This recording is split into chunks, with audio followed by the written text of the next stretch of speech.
10 seconds remaining. 5 seconds remaining. Reserve time.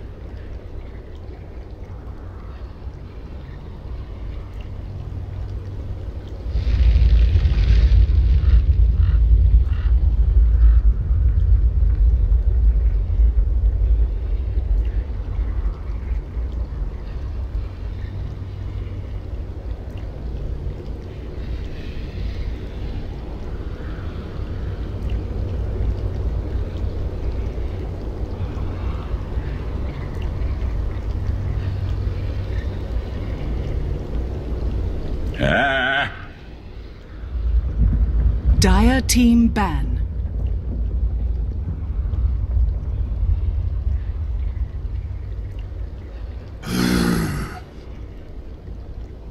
Radiant team ban.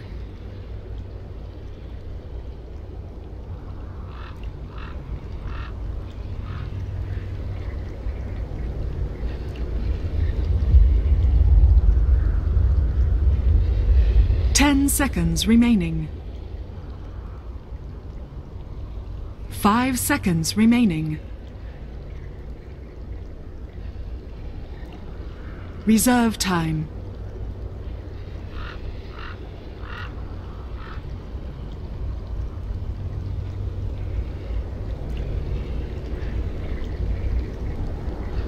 Dire team ban.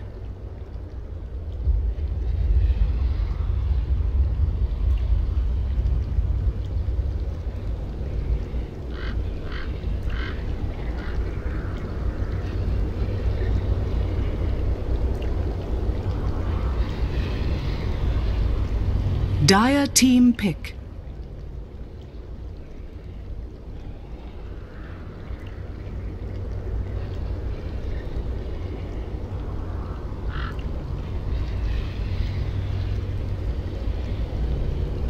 Radiant team pick.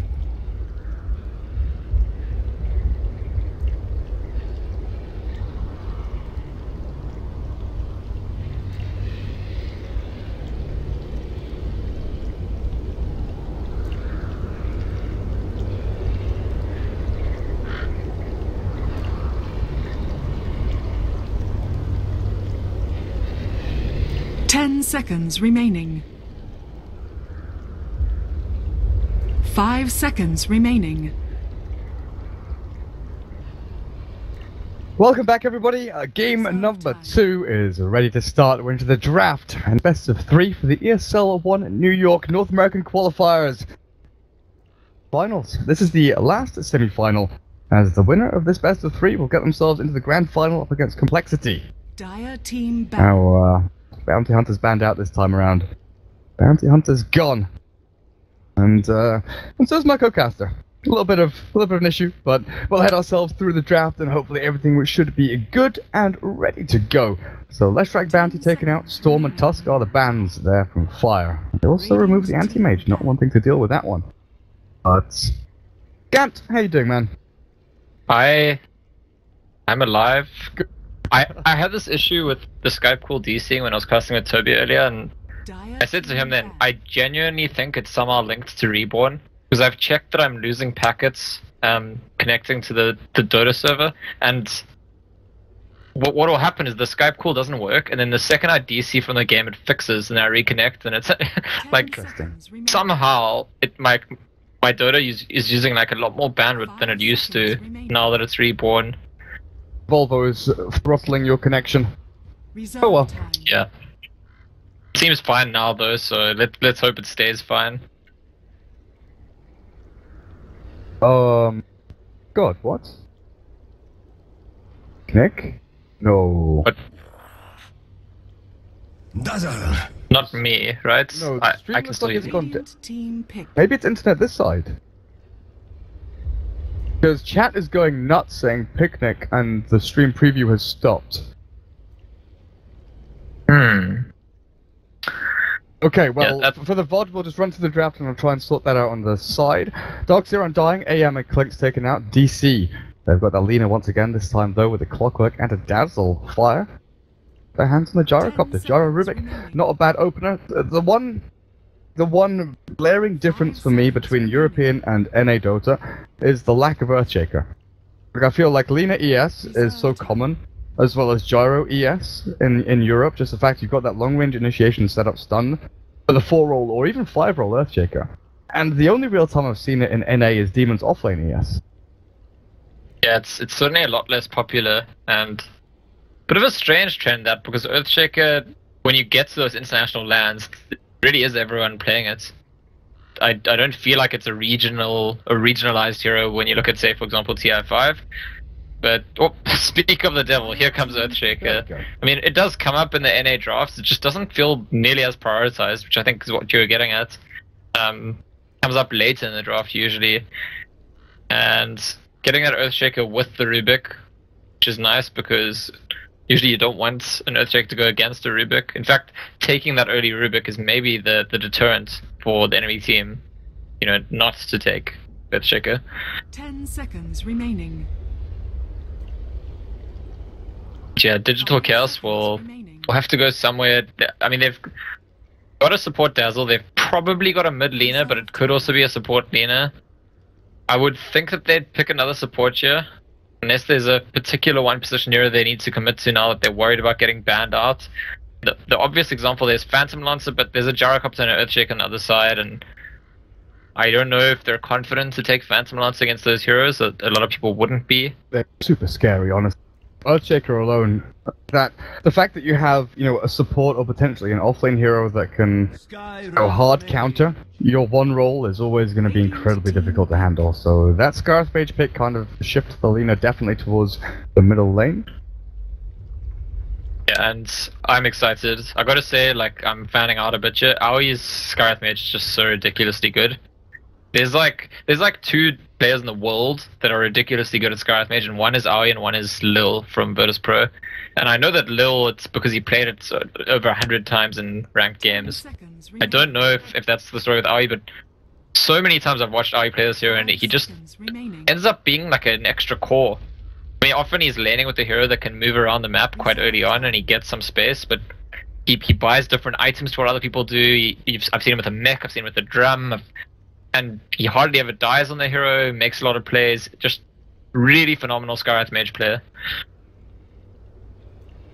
Dire team ban. Fire are going to respond with a Templar Assassin. So they know that it's probably going to be a Lina mid. TA vs Lina, I think it's a mostly even match. I want to say it favors Lina a little bit, but I mean, it's probably a lane where both players just farm. All else equal, and then they both go off and farm some stacks after that. The most likely outcome. And there'll be one final ban for each team, while Digital Chaos is still looking for their one position hero, and Fire are either looking for a support or an offlaner. I would err on the side of offlaner, probably. Sorry, Scan, I keep looking over to the side. It should be like there's nothing indicating it's broken anymore. Is the chat still going mad? Yes, but there's obviously that Twitch delay, so it should pop up soon. Hopefully. Yeah. Right. So we're through to the final stage of bans. Fire. So you went through Earthshaker could be offlane support. Not quite sure where he's heading, and like Digital Chaos think he's definitely support, taking out that Broodmother. I'd be inclined to agree.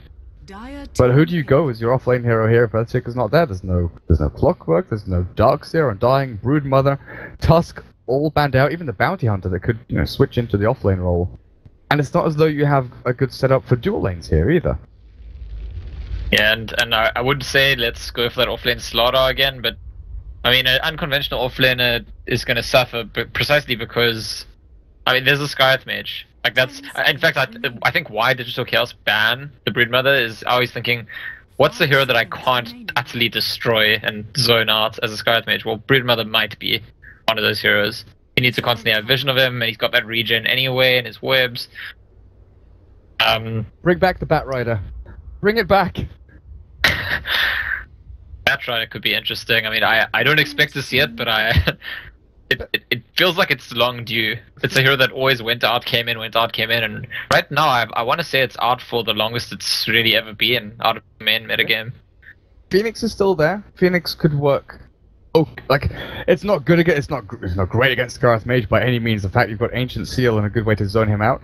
One of the few offlaners though that can still get experience and gold as long as you don't die. 10 seconds remaining. But I assumed that Lina would go mid, and now I'm not so sure anymore. I don't know what you think about that. I think they'll do TC safe lane Lina again. I think so as well. Ember is Yawar hero. Throw him towards middle lane. Put Lina onto TC and safe lane that again. Like Ember doesn't feel like a TC hero as well. Looking at it on the other side, and that's a silencer. So it is an offlane Earthshaker, and yeah. You know what? It makes sense when we talk about the fact that there's that scary Skywrath zoning you. You need to have some way to just forcibly change the creep equilibrium, and Earthshaker is one of the few heroes that does that. Fissure block the lane off, make sure you get some experience, because if you need to like physically contest the lane, Skywrath Mage is just going to make your life hell. Okay, the stream is back up. Okay, we're good. Are we good now? Oh goodness, it's been an interesting night. Okay, nice, we're good, excellent, we're back. Draft is ended. In the earlier series that I casted Tobia, the Fufjungs against Monkey Business, No-Tail actually ran Ember Spirit mode against 5 seconds. Fatter's TA. And there was also Earthshake on the TA side there, and there No-Tail died very, very early. He was being aggressive on the Ember Spirits, tried to kill the TA, Earthshake came in and visioned, and actually it was the Ember Spirit who died, so I guess in this case it's offlane Earthshaker, not as likely for that same thing to happen, but it's an interesting lane where Ember Spirit can be tempted to go for that kill, but could potentially be punished for it. I mean, he's got a way to take off a refract early on, but he also takes a hell of a lot of damage from that TA, especially once there's some Cyberblade harassment going on. I have not seen that move before. Bulba TP to the tier 1 mid, ran himself down. They don't know about this Observer Ward. They do know that he placed the ward over here and they're spam pinging it out. They'll be able to, if they have a sentry on Fluff, yeah they do. They'll be able to deward one of these, but they can't deward the other. So Bulba with a sneaky little move across there. Gets his item from the courier and gets it down. Misses the Observer Ward, the sentry. It does. Does indeed. Do they have another one? Oh, they've given it to the Earthshaker. So this is the most common sentry ward placed to unblock this Radiant pool camp. So it's clever to actually put an Observer Ward that specifically doesn't get seen by it. And very often you do see a laning ward up against the Earthshaker. Just to see where he's hiding, because he wants to get up to level 2, level 3, block off the creep wave, make sure you know exactly what he's up to. But these lanes, how they're going to pan out. Mu, Earthshaker off lane, going to be heading up against this defensive dual lane for now anyway. TC, safe lane Lina, Biryu on the Dazzle. Yeah, Scarth Mage, AUI, going to be... Every time I see Scarth Mage on Nagasaran, I always talk about AUI, and it's starting to get old now, but this is what he does. He has made a name for himself playing this exact role and doing this move. Controlling the lane for 45 seconds to a minute to, a minute and a bit, the first wave and a half or whatever it is. Give your mid laner uncontested farm. You get a faster bottle, stop the opponent mid laner getting a bottle, and then you force rotations like this. Fluff can no longer sit down bot and try and find kills on Bulba, because with the Silence of Rubik plus the Gyro, you definitely have kill potential. So the Scarth Mage, he's got 3 different roles here, just controlling so many different facets of the early laning stage. Absolutely crazy. So Yawar gets up, 4 last hits, 5, much full free farm, and now with the Flame Guard and Searing Chains, Fluff is dropping low. They don't have enough damage to finish him just yet, and Yawar had a little think about diving there. Look at the damage they've done. Salve needs to be used by 747, Fluff has to go back to base and heal. Yawar, reminiscent of his brother Samil actually, just like really having a acute sense of how much he can push the aggression early on, and it pays dividends. The Scar, the mid harassment and the just general mid harassment strategy, I want to say it somehow originates from that old Cloud9 team, because remember we used to see Pylai Die doing it a lot as well, and he liked to do it with Wind Ranger, but with Bane as So well. at some point in that team, I feel like they had a conversation and decided like this is a really good thing to do, and it is more widespread now. But I do associate it with those particular players. That's true, like, when Bane is picked up nowadays, I automatically think back to Pile I Die going in People First. And even though people don't do it anymore, I still think that in Feeble First Bane, you go towards mid lane, you throw 2 Enfeebles out, and you fully stop the opponent mid laner from farming at all. Now, 747 might actually be in trouble here. He's got the Melt Strike onto Yawa, but he's given up. He knows he's got Refraction charges here, but gets them off just in time. Yawa now has to turn. Brian. Fluff. Rubik with the DD. A little bit scary there with the hefty. That is a snipe. Damn! From Bulba. Bulba! What a player. And 747 will not be happy about that. His lane has started. He's really been struggling from the start in terms of getting farm. Bluff's trying to help him, it's not really achieving that much, and then to actually get the death, he's gonna have a very delayed bottle, some very delayed boots as well. I never thought about this, but you get experience from rocket flare kills. Like, I know Sunstrike, Techie's Mines you do globally, but I didn't really think about rocket flare. Bulba got himself some XP for that. He's up to level 4. He is out-leveling the Gyrocopter, who obviously, you know, has Whitebeard here. Leeching experience, and they... Oh boy, 2 sentries not catching the Observer Ward. It's pretty tragic for them. This is... I don't know if you watched actually, but Purge made a video about warding recently. And I thought it was quite interesting. I mean, he was commenting on some pretty common phenomena, and this is one of them, that people when they counter ward this camp, they usually go top and bottom. And what that means is if you go far left or far right, they don't actually find it. So there's this like small mind game involved with the warding and counter warding. Are you going to try and counter ward left and right or top and bottom? Because you can't... There's a blind spot either way. Yeah. It's like that Venn diagram. Catch this area very well, or these 2 big circles here, or you catch these 2 over here. But without 3 sentries, you're not going to catch all of them. Almost impossible. Well, it is impossible. And just because the most popular one is the one where you cut down the tree, that makes it tempting for people to usually go top-bottom. And so I think the safest ward to block at the moment is going to be the far left or far right, and usually it's that left one because it's actually better vision anyway. Now, Whitebeard keeps coming back here and is like, where's my camp? Where's my camp? I need to stack, I need to pull. He has managed to get up to level 3, so he's not missing out that much, and Fluff, he's the one that's really losing here. Level 1 still, doesn't have the Fade Bolt, doesn't have level 2. And Ember Spirit with his boots and bottle. AUI is still sticking around. How's the old Earthshaker doing? Oh, he's finished up his Soul Ring, he's just blocking off these creep waves, but take a look at that. They know that this TA loves. Go and stack up these ancient camps. So 2nd time in a row, TA's ancients get warded up. And TA is actually out-leveled Ember Spirits quite substantially. Guess that's because Skywrath Mage just shared a lot more XP than Rubik did. Can't think of another explanation for that. Parrot's Viri up the top lane. He has a free jungle. He just keeps stacking and pulling and doing whatever he wants to.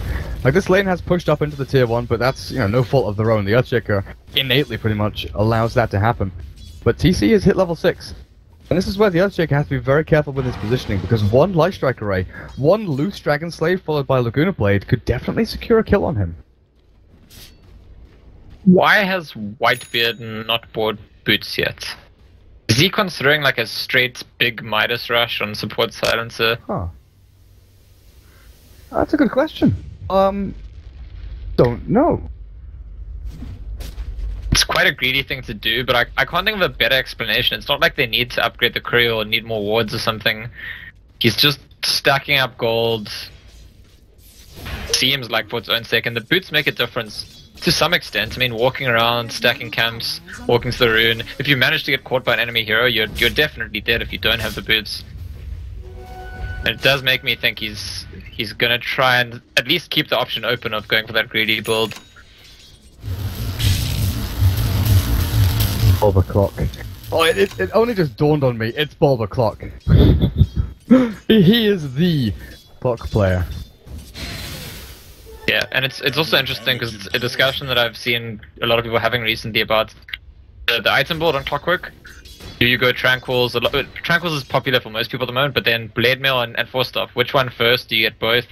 Bulba tends to usually go Blade Mail. I think he actually swears by it. There's a lot of players recently saying that Blade Mail is outdated and it's not the item to go on Clockwork. People say go Earn, go Force Staff. I'm not sure what he'll do this game, but I feel like he's one of the players most associated with the Blade Mail build, actually. Yeah, I think I was talking to Blitz. I can't remember. Someone at the Red Bull event the other day, and they had this chat with Bulba, and he said that Clockwork is basically not a hero without that Blade Mail. In fact, you can jump in and cause so much havoc. You become that frontline target, and then you pop the Blade Mail, all of a sudden people don't want to touch you. They can't focus you down, and you're still there with the cog disrupting, causing chaos in the middle of the fight. And since that changed, because Blade Mail used to be magical damage, then it got changed quite a long while back, but still. Back to pure, or to pure, from magic, it becomes a little more potent as well. So when you jump onto someone like an Earthshaker or a Silencer or whoever it is, can't really stand and fight you. They're still going to be dealing that massive amount of damage back to themselves. It's so interesting because the Force Staff is more kind of guaranteed utility, and the Earn actually also in terms of going for kills once you have charges, it's more guaranteed. You don't require something of them. In some cases, like Rocket Barrage, Blade Mail is guaranteed damage, but it's interesting because recently one of those those unofficial Kappa costs or whatever that Eternal Envy and friends have been doing. I heard on one of those, a bunch of them, I think it was S4 maybe originally said it, and then the others just agreed. They were like, no, Blade Mail, not a clock item anymore, stop buying it. That's what they said. And I know that there's strong opinions on both sides of that debate, so I wonder if like it gets resolved at any point, or if it just stays being that way, because... The level 7 gyro rotation. I saw it coming. The 3-man convergence up onto that Dazzle, and they get a pretty simple takedown. Yawa, though, aggressive up into 747. And look at this, burning through all the HP. Refraction's popped, and the turn is here. 747 dead, though. The refraction charges didn't last. Bot lane also, I think Whitebeard dies for his greed here. Oh, nope. Missed hook. Bulba. Expecting... he was expecting my bear to go run towards the creep wave. He's still gonna dive this though with the Cogs and Battery Assault. The Global Silence is a little bit iffy there, but finds the kill beforehand. Fisher there will actually block him out. And Yawa comes in. Sleight of Fist now. Remnant over. Boo has an enchant totem here, but with no Echo, no Fisher. Still no dive out from Chaos. Straight off. Oh, Silence actually gets the kill there and steals some intelligence. And look, yeah, he's bought a Hand of Midas recipe. Straight up. First item, no boots. No boots, no branches, no stats, no regen. Midas recipe, that's it. Yawa, you've got a Remnant, but you're going to throw it sooner rather than later. Jumps over to the trees, but the TA is here. The Fisher locks him in, and he's got no escape. So that trade-off actually becomes a 3 for 2. Losing the Ember, Clock, and... Top tower is under no, wait, a 2 for 2. They killed the TA, the Silencer, and then they got the Ember and the Clockwork in exchange. Yeah. The Silencer kill, not actually worth that much. I mean, he actually had a lot of gold, but he didn't lose that much of it, and managed to buy us a Midas recipe anyway. Radiant's top tower is under attack. TA for Ember's a pretty even trade. I think the Clock's worth a bit more than the Silencer. They'll have seen now. They'll have seen the Whitebeard in that mid lane. They know he's going straight Midas Rush. And it's almost insulting, I think. If you're Digital Chaos, you'll be like, oh, Bulba, no, you can't do that. Miss. A hookshot goes over the catapult pretty much there as the creep tanks it up, and Bulba gives away another kill. Jo up to a killing spree. 2 missed hooks, and it's really costing him. I think he heard us discussing his Blade Mail build and questioning it, and went a bit on tilt. That's my made-up narrative of explaining, because usually you don't see Bulba missing hooks like that. Oh no, definitely not. And like the one on the Silencer, okay, that's a throwaway one. It's into fog. You expect him to push forward. He went back. Fair enough. This one was a direct line onto 2 heroes, and he still missed it. But comes back to life. Hookshot's back up in 20 seconds. He's still got plenty of chances to redeem himself in this game. Yawa. And Silencer getting very close. Yeah, he is. TC. Call down. The Global's there. And with this 747 TA actually rips him apart. Lena alone, and this is pretty uncharacteristic. Lena thought he had people. Oh god, the Echo Biryu gets caught up at top. And all of a sudden, Fire find themselves ahead in terms of kills, and they've got a nice amount of gold flowing their way. Earthshaker up to 3,500 net worth. Do you think there was a way for the game to take it into account, which I feel like it's not easy to think of, but do you think Silencer deserves to get an assist there? If you make a kill because of global silence? Because the way assists work, it's based on actually providing damage in the kill. But there's other situations like that where you slow someone or disable them, but there's no damage involved, or Mirana uses ulti. Like Batrider Lasso, I think, is one of the bigger ones. Yeah. If you don't damage with it, if you don't have Firefly, that was always the one that I looked at and thought he needs an assist. Oh, he's in trouble. He is. He's dead. The dive under the tower. Flat cannon is actually what gets them the kill, and not 747. This hasted TA running around, causing absolute havoc for Digital Chaos here. Look at the gyrocopter, and he's farming nicely. Facebook's drums. Jo has been TPing around from bot to top over and over again. They still lose the tier 1. Can they chase this out? Fisher lands on Biryu, and now the call down not forthcoming.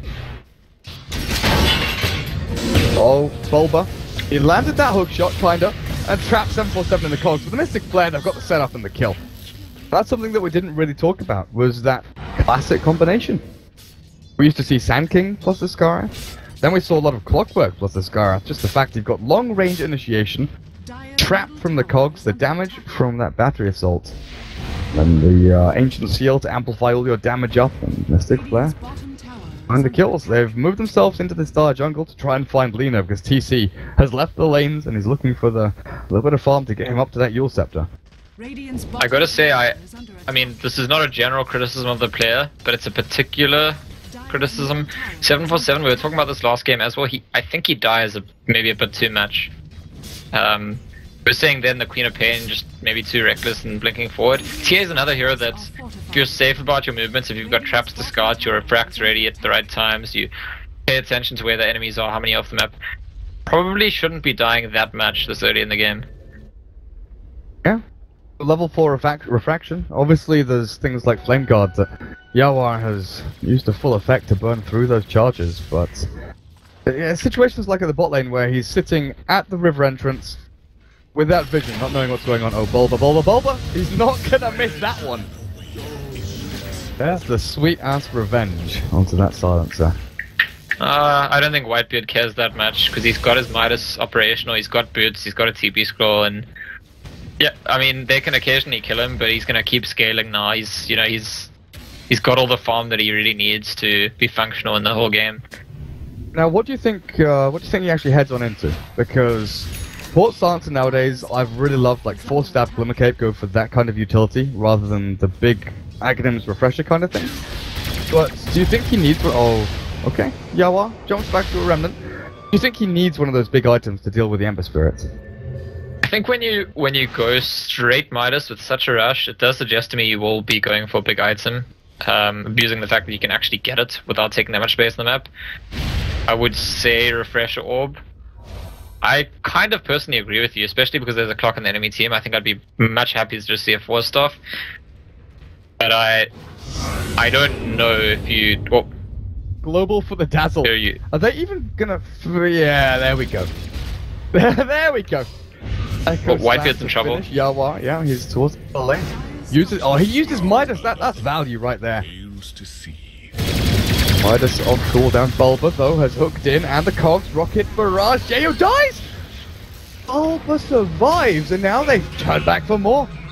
Bluff and stuff is down and out, and in from the side, Yawa's hunting for more. Moo, he's got no mana, he's got no soul ring. He does have a TP, though. There's no one to stop him from escaping that. And notice, while I was saying 747 seems to be a player who dies maybe a bit too much in general, just look at Aoi. I mean, his team has had quite a lot of deaths, and it's the Dazzle and the clock mostly, and Skyath Mage, a hero that is actually, I think, one of the squishier, easier heroes to pick off, but it's just a strength of him as a player, that he's good at minimizing the number of deaths he gets, and that's how he ends up coming out with these items a lot of the time. People always talk about how he spends a lot of time farming, but come on, Skyath Mage is not a hero you can flash farm on. No matter, you get given space as a Skyath Mage, you're still not going to get all of your farm to become a core just from creeps. A lot of it has to do with getting kills and not dying, and He's at 5 assists, he's been near a bunch of kills. He has died only once this game. And I think every support player watching this could learn from how he's approached. Yeah, it's like, we talk about a lot of offlaners. You know, Phoenix is a prime example of a hero that maybe can't farm a ton, maybe doesn't get a lot of value, you know, stat camps or anything like that. But as long as he gets that tick gold over time, he gets the Tranquil Boots and then the Midas, maybe he gets, you know, a kill or an assist here or there. The not dying, that's really a key factor, and that obviously is during laning stage. But for supports, you really have to factor that in for the rest of the game. If you're not throwing away cheap deaths, and you know, a lot of the time it comes a lot more down to you missing out on golds than giving your opponents gold, because kills don't give a ton. Don't give a massive amount of gold. You know, it's a nice little boost, but when you compare it to a couple of creeps, it's what, you know, 4 or 5 creeps. It's a creep camp, one stacked up creep camp. Oh, they're smoking straight into the enemy. Oh, Bulba. The Scar's made ult there. It's actually going to cancel out the blink, so Moo can't move forward, but Bulba's already gone. Bolt down will secure that with the rocket barrage, and stolen out is Arcane Bolt. Yawar wants to fight. They'll get fluffed. They can't get Jo. Well, at least they end up getting a return. It's probably still not worth it. They lost their bot tower, they killed a support for their offlaner. But you could see by the movement they made with the smoke, the way they ran through the jungle, this way, they just did not expect that the enemy team is sitting in their jungle there, because they can go a safer way that doesn't involve, you know, they go around the right side. Exactly, just like that, and then they don't need to risk going up the high ground. Do I expect 3 heroes sitting up on this little plateau here? Earthshaker? I'm pretty sure his blink got revealed there. I'm not 100% certain that Digital Chaos clicked him and saw it, but you can kind of assume that Earthshaker's there, he's got the blink in the vision, and they know. So they're going to be a little more wary about their positioning and how they spread themselves out, especially in more confined areas. They might even give up this tier 1. Desolator for 747 is done. Roshan is available, and this is where the Radiant really want to start applying a lot of this map pressure. Keep DC on their toes, stop Yawa from farming freely across the map, and he's going straight for the Manta style, knowing that this global silence is that ever their threat. Don't want to get caught. So, when I was watching No-Tail play Ember Spirit earlier, he started on an ultimate orb, and then he picked up an orb of Venom, and I was like, oh, he's going Scardy actually. And then he actually ended up buying a Linken's. I don't think there's any reason to go Linken's here. It's not like the enemy team has a Lina or anything like that. But I wonder if... No, it has to be the Manta, right? Just because of the global silence. Because in the other game we were talking about, he wants to deal with a storm, which could jump on him and Orchid, and so we're thinking, well, if you get a Scardy, you're still just tank enough to live, but the purpose of the orb is to get an item that deals with the global silence. I don't think there's anything else to it, is there? Yeah, I'm pretty sure that's the way to go. But he saved up a lot of gold, and I'm starting to question it now. you never know. You never know. Bulba picked up his blade mail though, 20 minutes in. Pretty okay. 3-3-3 is his score. As TC, what has he actually got? Back into the Aghanim Scepter. So the Yule Scepter hasn't really opened up too many opportunities for kills. Okay, AUI, you're dead here. Pushed it a little bit too far. And there's your second death for your Scarith Mage. A+ for Whitebeard, who is actually going for 4-star. That's the way to go. Go utility, get yourself out of cogs. Yeah, I think it's exactly right. Maybe if they had someone else who's getting a really quick 4-star, not as important, but Earthshaker is hitting there, but I still think... Yeah, you need to be relevant earlier on. You don't want your silence to just be his global silence so early on in the game. So if you can get that 4-star, then he's doing 2 very relevant things always. And in fact, with the max curse build, you'd be surprised at what kind of impact it can have in a team fight if the curse is well timed and hits a bunch of people. Jo got phase drums. All of the drum charges are actually gone here, and Viryu walked straight into the gyrocopter. Moo even blinked forward looking for the enchant totem on the back end. Radiant, they want to try and safeguard their own jungle, smoke up. But where are they heading? Into Roche Pit? Clockwork has used Flare to scout it out, but they had themselves in now. They're going to get seen. Bulba's walking forward. Oh, barely. 747 escapes right past him, and... Yeah, he was being ganked. He's got a Manta though, and he has a Spirit up, so... And he's got DD. He doesn't have people behind him to actually turn us and try and fight, so he should be okay. He will be. He actually got changed up. The Rubik's Stall chains, the final glaive comes back to hit him. But that's global pop now. This is now a period of time where DC can say, okay, global's down. We can go and fight. We've got the tools and abilities to go and look for pickoffs, even look for a 5v5 here. Yeah. I guess it's the Manta reveal. They maybe didn't click on him and see that he had the Manta, because going for that kind of kill when he does have it is extremely difficult. They have all smoked up. It does look like they want to take that fight you're talking about, but the line's been drawn on the map to go all the way to the top lane, and I don't know if they can get there on time to have a relevant impact. That's a long journey. It's only an Earthshaker up there as well. You look at the defensive positioning here of JO, Fluff, and 747, they're all behind this tier 1 and middle lane, so they're expecting, you know, their jungle, they're expecting maybe a push over onto... Okay, they're still fine. They're expecting this push onto the tier 1 mid, but DC just get the simple pick off up at top. So it's, I mean, given that the global's down, and they could go for a fight to just get the offlane Earthshaker, feels like maybe a bit less than what they could have gotten out of that. They could have gone for an objective, maybe got the mid tower. But as the rush pit gets pinged out and rocketed, it reminds me actually, if you compare it to the previous game, Yawa's TA was just doing work and killed the rush really early. We haven't seen that. We haven't seen any kind of attempt from 747 to sneak into that rush pit. Even when they've smoked up, they've actually gone and looked for other things. They haven't been able to.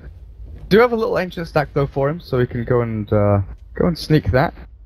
He's heading up here to play aggressively. Yawar has his Manta style, so it's like, okay, they've got Blink Echo, and I think that's what they're waiting for here. Yawar's going to get up into the creep wave. Blink Echo is ready and waiting. Here we go. Earthshaker Blink Echo catches him, and now the stun, but can he escape? No, he cannot. Rubik with a Fade Bolt will secure the kill. And that's how you do it. That's how you kill the Ember Spirit with the Manta style. Yeah, and that's actually not...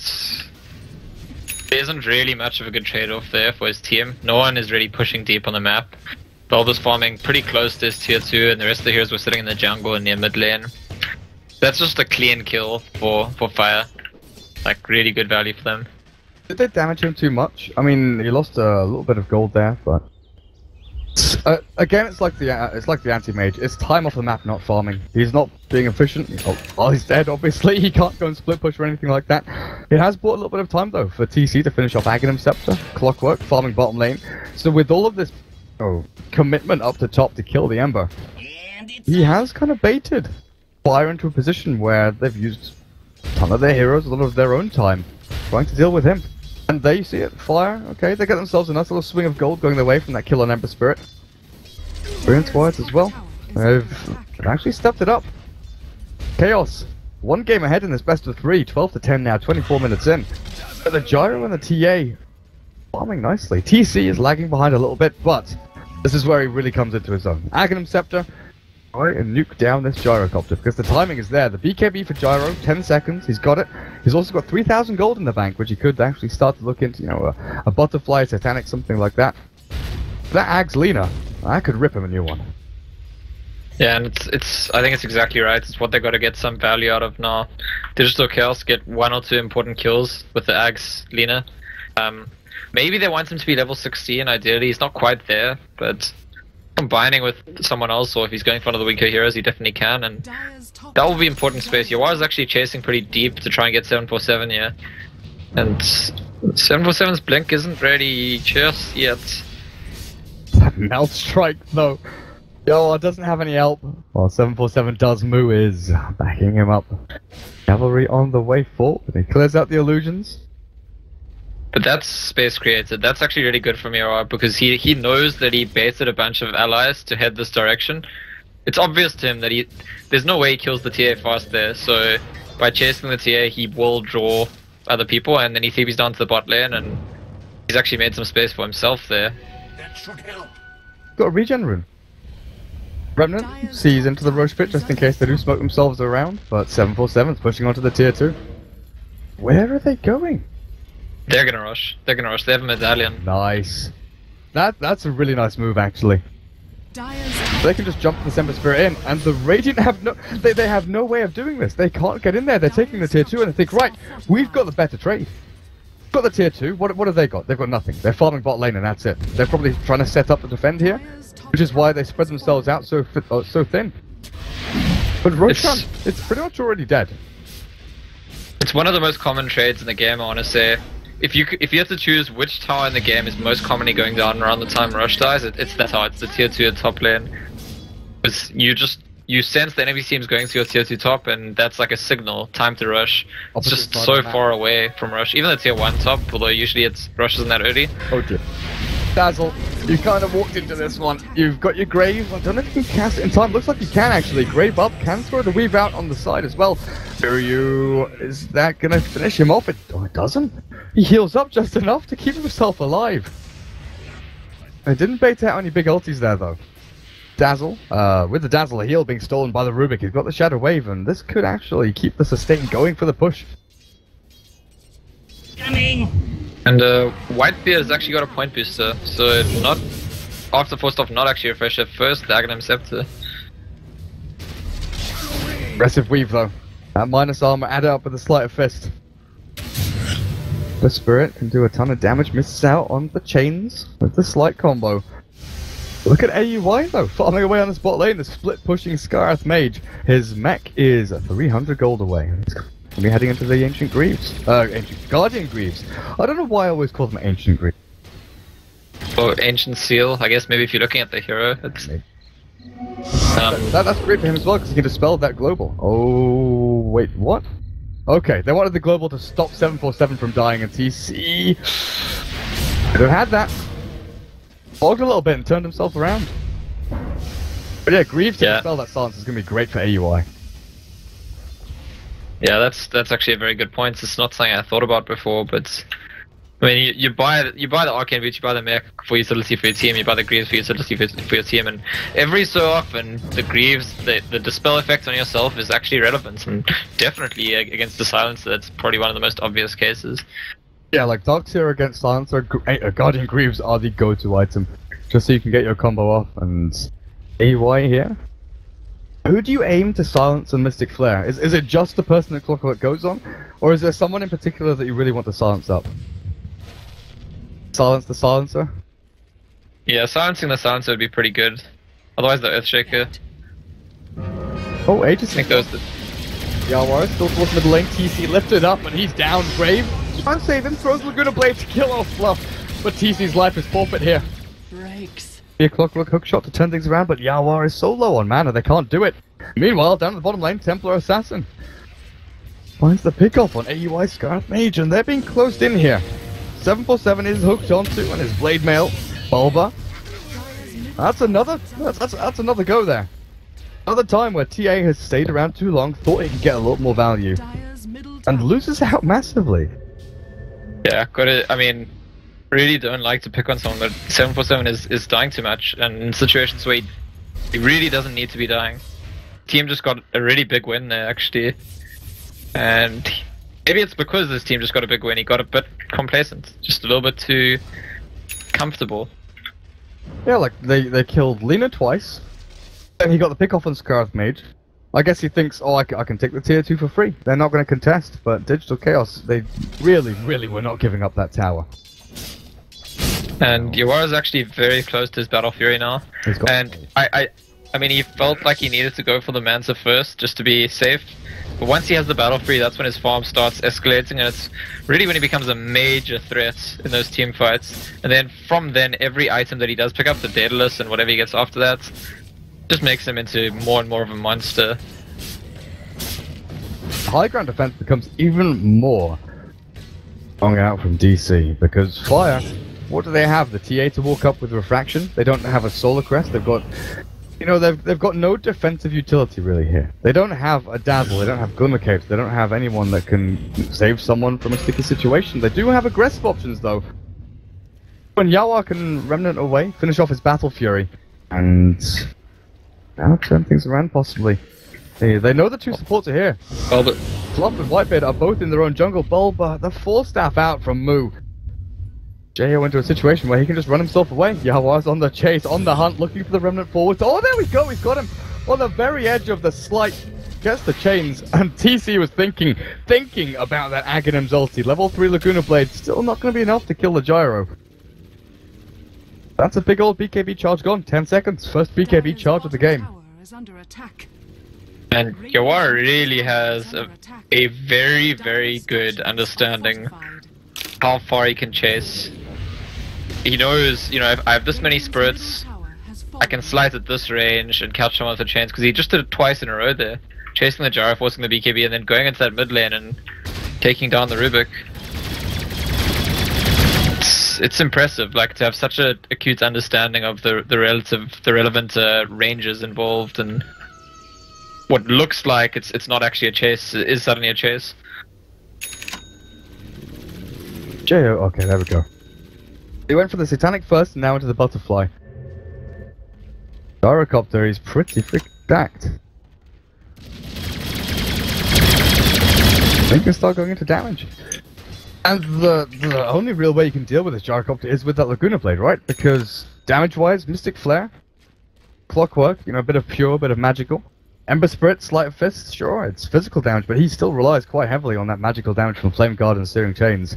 Gyro during BKB, what is their answer? Leave him alone? They're gonna Laguna Blade him, and right-click him. Yeah, they're gonna Laguna Blade him and hope that the rest of the damage just is there somehow. But they've got to right-click him first and then Laguna Blade, or else that Satanic kicks in. Yeah, I mean, I think once there's a Daedalus on Yawar, then it's quite possible to just get the one good slice and Laguna Blade. Okay. But it's difficult otherwise. I agree. It's difficult if you start with the Laguna Blade. He turns on Satanic and he just like blasts it off. And I think because I cast him with you and this happened yesterday where there was a Shadow Fiend. No, maybe it wasn't. No, it was with Kappa. I was casting the Alliance game, the one game that Alliance nearly won, where S4 was playing Shadow Fiend. He BKB'd, and the enemy Lina would every time just Laguna Blade him as he BKB'd, but they just couldn't finish him. And he'd mech, turn around and just fight them. Turn on Satanic, whatever, and it's a similar situation here where it's actually not worth Lina using Laguna Blade on him if they don't have a way to kill him. So even though it's generally considered to be a counter to him, they'd better be sure that they can do the rest of the damage, otherwise you might as well just be Laguna Blading someone else. Yeah, then you add in this TA, like refraction charges are difficult to get through already, but if you add in a BKB there, it's the same question again, you know? How do they kill the BKB TA? It does get difficult, and I guess the answer is always going to be this Ember Spirit. If he can get those crits, if he can get the lucky hits now, hook shot, scouted out move. Doesn't get the Echo Slam or anything off, but Enchant Totem locks Yawar in place for now, and won't get the kill. Cogs to give the retreat here. Bulba is down on the low ground, sent back up. 747, he's going to try and take this one down. Wait, what? He had a chains on him. The Ember Spirit had slight change the Earthshaker and then burst it out. So, yeah, the last bit of the chains damage just killed the Earthshaker. He stood there waiting to die.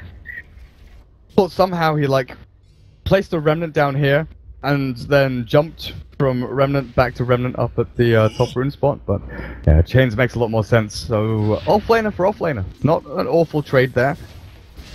Work. Still making his way towards the Aghanim Scepter. The blink forward. Dazzle. 0 and 4. This is going to be 0 and 5. They've got no reveal. He's out. Fear away. Well played. That Glimmer Cape.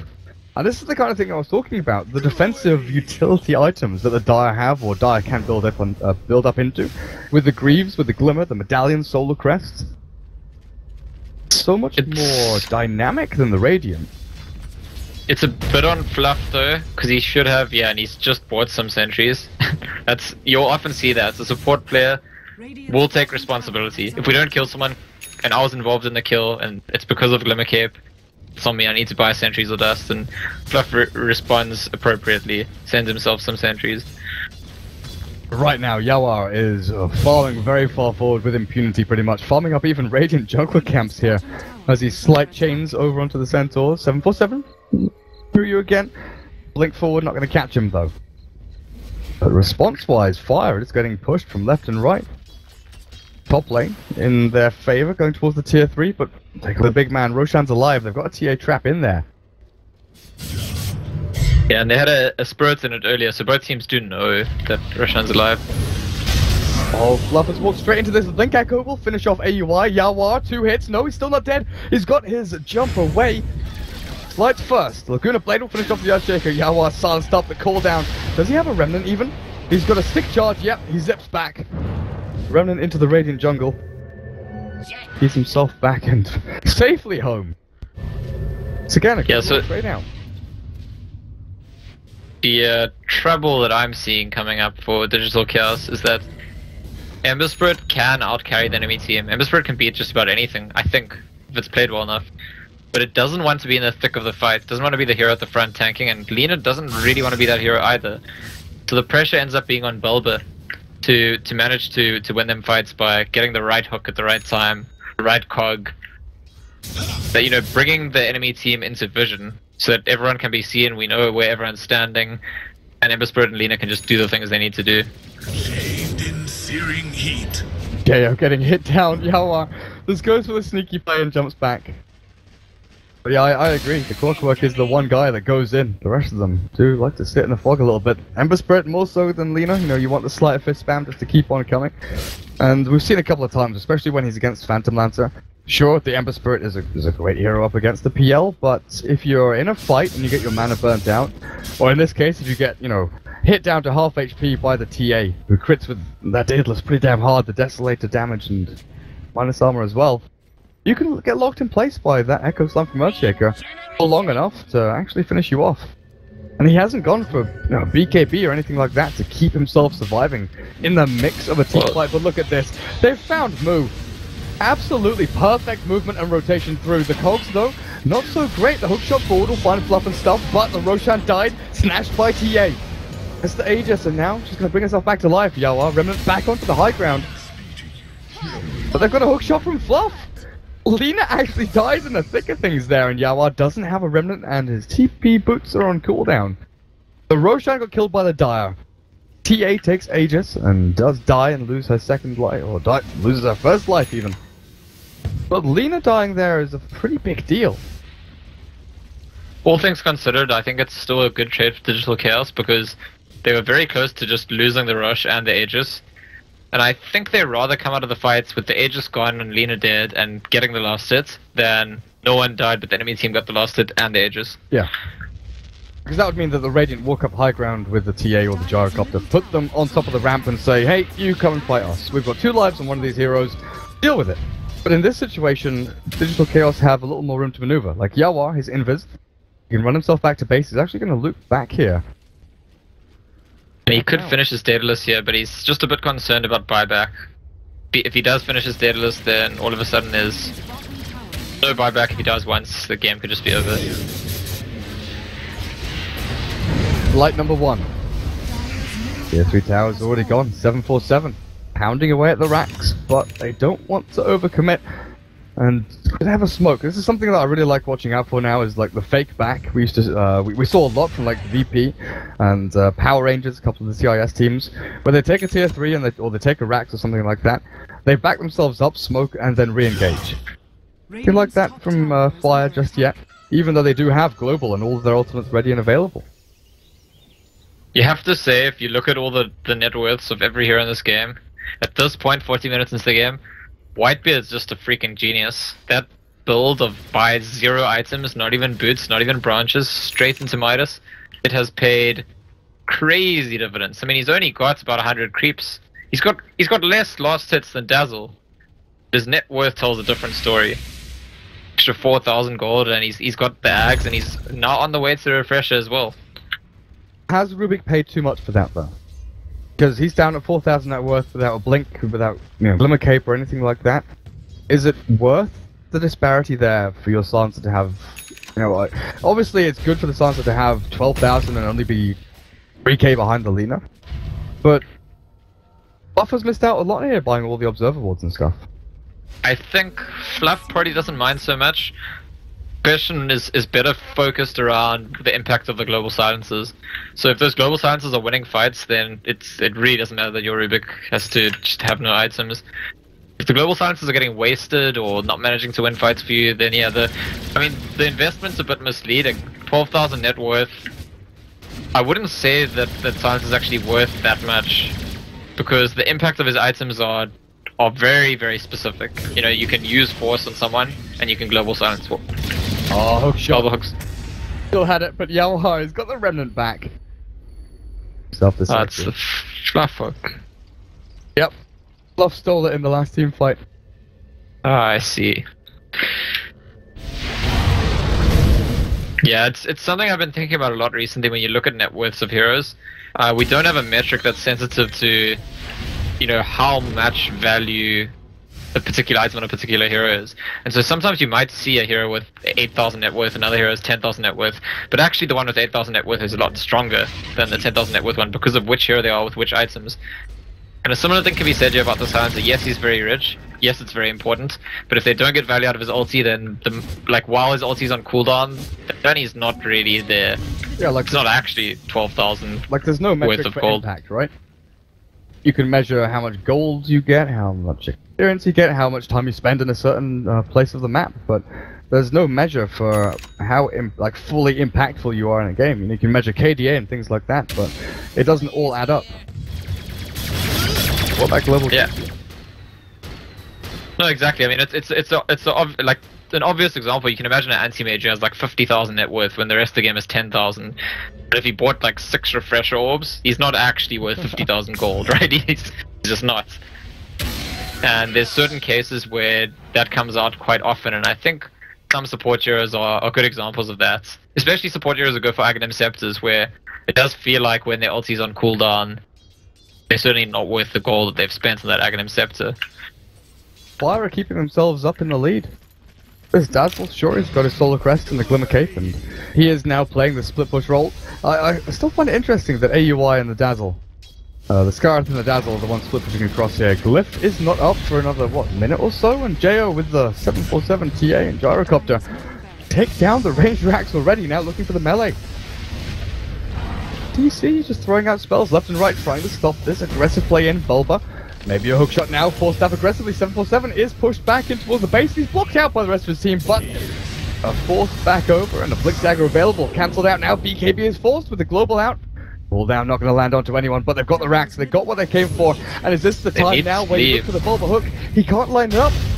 There's 3 heroes there, and they've got the Blink Echo onto TC. Graved up to keep him alive, but the Lina turns back to try and fight this one. Further aggression as the Clockwork is on the retreat out. 747 hits is all you need, but Yawar bodyguarding Bulba, and a crit out from 747's Templar Assassin secures that kill. Now Moo has a Yules with the Fisher, Rocket Barrage, Biryu dead. No, he's not, still alive. Glimmer's up, Jo. Stop a little bit further back and the jump back in. Yawar, he wanted a crit, get one. Jo still dies and a forced snap over. Whitebeard TP's out. Fire have lost a lot. I think they bit off a fair amount more than they could chew. They stayed too long, simple as that. Global Silence down, BKB's down, they need to not be there anymore. And Yawar, by the way, went back off that Chrysalis for MKB actually. He's realized, and I think that's why they didn't commit to defending their axe actually. Both enemy cores of butterflies, and until Ember Spirit at MKB, they don't win a fair fight. They won that fight there, but it's because Fire stayed too long. Now that he has an MKB, and especially once he finishes the Daedalus on top of that, which I'm sure he will still complete, he's got all the damage he needs. They can defend. I can push out this lane as well. TA buys up Boot to travel. Yawar, he needs to spend a little more time split pushing these lanes out. But in that situation there, you knew the brute force was coming, and Fire, they were running straight down that middle lane. They were never going to give up. What does 747 buy next? He's got his Deso, Daedalus, Butterfly, BKB, Blink, and Traveler on the way. But what do you skip out here? Do you sell the Blink for AC? Because that mobility is useful really late into the game, just being able to jump forward onto the Ember, or even the Lina. Yeah, I think he'll eat a Moonshard first. I think that's most likely. Or maybe... I'm wondering, because there's an MKB on Ember Spirit, you maybe consider replacing your Butterfly for a while. I'm not too sure, but eating Moonshard's definitely the safest thing to do, other than saving buyback. Oh, true. Moonshard TA. Give me that attack speed. Fire really? Oh, AUI? No, no, no! Oh god. What's just happened? Please rocket flare it. Oh, did they just miss the rush spawn as they were scouting? There were like 4 heroes here. AUI walked in the pit, walked out, and then it spawned. And then they haven't rocket flared, they haven't walked back in. And it's actually really big right now. Honestly, I think if Fire get the Aegis, and I think there's a cheese now as well. Is it number 3? Yeah. Yeah. Fire get it. It's very close to them being able to force another side of Rax. If Digital Chaos get it, the game is wide open again. And now it looks like Fire actually smoking themselves towards the pits, and oh boy. Wow, it really is bad luck that Digital Chaos checked. Just missed the timing. Boy. Into the pit they go. Gyro with an MKB of his own right now. Take the Roshan. Pressure on the silencer. He'll give the cheese over to Gyrocopter, I guess, and then Aegis on. No, Aegis Gyro. Oh, TA does. Of course, never mind. Ignore me. TA does slot. We talked about this already. So, cheese goes on the Earthshaker. 747 got to rely on his items and his skill set to try and survive. I was wondering where the Dazzle was going, but he gets a very good observer board up on that high ground, so they'll see the entry points out here from the Radiant. It's up to Fluff and Stuff to place a rando sentry down. Oh no! Okay. Fluff and Stuff is so good, actually. Is it DD on Ember Spirit, by the way? God, he could actually cleave through a bunch of them here. Yawar pops it relatively early on, and AUI, he's been seen. He's been stunned up by that Fisher. But Slight and Chains. Well, the 747. Look at the HP. He's got to. 747's got to be really tired of Bulba forcing him in now. Every time he goes to hit the tower, Bulba 4 stuffs him in, and he has to like panic for a few seconds. Can I get out? Do I need to BKB? It's irritating after a while. But the DD's run out now, right? Oh, it's very close to running out. Blink forward, 747, 2-hit crit down onto that Skarath Mage. Now looking for more as the Laguna Blade. 747's dead. He's actually obliterated. Yawar now can actually look to defend his space. The global pop, the TA has fought back and TP'd in though. The boot to travel. Paying off. Do they force this? They've still got Blink Echo. Still got Aegis and Satanic in 15 seconds time on that Gyrocopter. And I guess Char's the not flyback on got TA. BKB. Tip of them wanting to really end this now. Well, and the fact that they've used the buyback on TA just makes you think like they need to get something out of it. Oh, Yawar, Blink Echo stuns up his grave though with the Glimmer Cape as well. Jump himself away, but Jo, the right click attacks Bulba. 1 hit dead. Rocket Barrage will secure that one. Jo has kind of secluded himself from the rest of the team, but 747 Yule's up. DC has no way to escape this one except if he turns and fights. The Glimmer Cape, Dazzle is keeping his team alive and in this game really. Jo now looking for the racks though. Yawar silenced. There's no more Slight. There's only a glyph between this Radiant team and the game. Do you bother buying back? Do you just give up the racks and say, hey look, that's it, Ember Spirit, you're gonna defend now on your own because he's stunned up, he's locked down and he's killed. Forced to buy back on your Lina and your Ember, and now it's time. The Remnants come in. That's Fluff using Remnants, but the crits and hits the Sleight of Fist. Yawar, Ember Spirit does cleave through a bunch of them, and the secondary one. Moo caught Ember Spirit and finds him, but the hits back. TA, Melt Strike, but Manta Style turns it back, and now Jo looking for the advance, wants to kill the Ember, wants to punish these buybacks, but he'll go down in the end as well.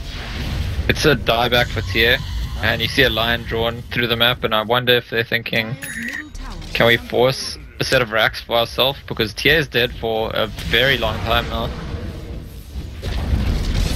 Dire's middle tower has fallen. See what they can do. Because 2 lanes of racks down is no joke.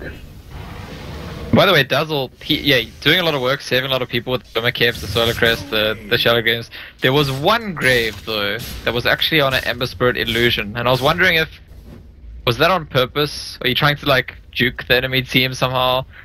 Looked like he was going for TC there and just missed it out. Oh, I'm not too sure. I have no idea.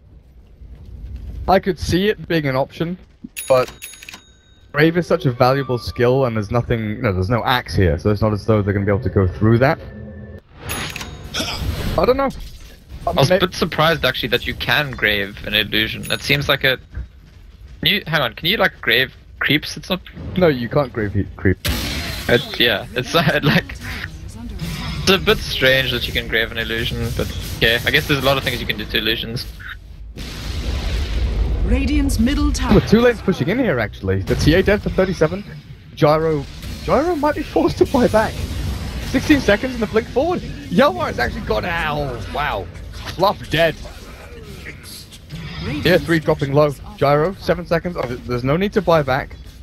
You can calmly respawn and jump yourself in maybe here as Yawar. This Blink Dagger, the Global Silence, gonna try and slow their escape, but TC, he's already in the thick of things. The Global, refreshed, the Silencer keeps them on lockdown. The Blink Dagger, the Force Staff back, TC is out, but the Skywrath and Dazzle are both dead.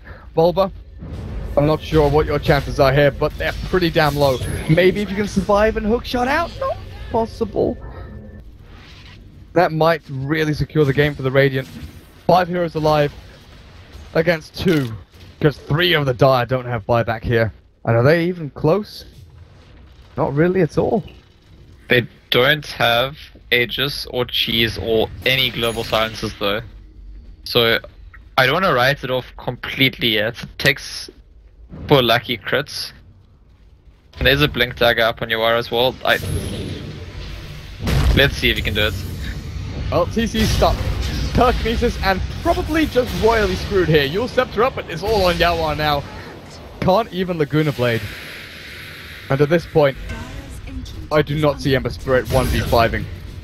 Maybe he can slide a fist, crit and hit, but blinks forward looking for Moo, remnants across. He's trying his damnedest actually to actually do this, but he's silenced and the game's over. So guys, we're going to a game 3, 1 apiece here in the final semi-finals for the ESL 1 New York North American qualifiers. The winner of this final game is going to go up against Complexity in the grand finals. This series is actually panning out to be a pretty amazing one. I thought after that first game, Digital Chaos looked so good, but Fire come back fighting in game number 2. A little more of a, a standard draft, no techies or offlane slaughter.